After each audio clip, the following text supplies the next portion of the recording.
Wasaaradda Amniga Gudaha Dowlad Goboleedka Soomaaliyeed ee Galmudug ayaa war ka soo saartay dagaal maantay duhurkii ku dhex maray ciidamo ka wada tirsan Dowladda Federaalka Soomaaliya gudaha magaalada Dhuusamareeb oo xarun u ah maamulka Galmudug. Qoraal kooban oo ka soo baxay Wasaaradda Amniga Gudaha Dowlad Goboleedka Galmudug ayaa waxaa lagu sheegay in guddi xaqiiqi raadin ah ay u saartay dagaalkii ka dhacay Dhuusamareeb ee u dhexeeya ciidamada nabad sugidda qaranka iyo booliska Haramcad. Wasaaradda Amniga Gudaha waxay u saartay guddi baaritaan iyo xaqiiqin raadin ah shaqaaqa iyo gacan ka hadal ka dhacay maantay magaalada Dhuusamareeb ayaa lagu yiri war qoraal ah oo ka soo baxay Wasaaradda Amniga Gudaha oo uu wasiir ka yahay Xildhibaan Axmed Macalin Fiqi.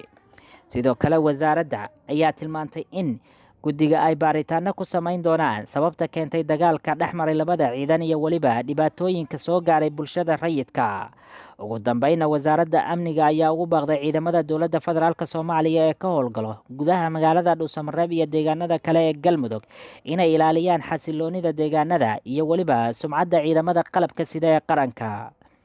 Si kastaba ha ahaatee, qoraalkani ka soo baxay Wasaaradda Amniga Galmudug ayaa ku soo aadaya iyadoo maantay duhurkii ciidamo ka wada tirsan kuwa Dowladda Federaalka Soomaaliya gaar ahaana booliska Haramcad iyo nabad sugidda qaranka ay ku dagaalameen gudaha magaalada. Waxaana dagaalkaas inta la xaqiijiyay ku dhaawacmay 5 qof oo isugu jira dhinacyadii dagaalamay iyo dad shacab ah.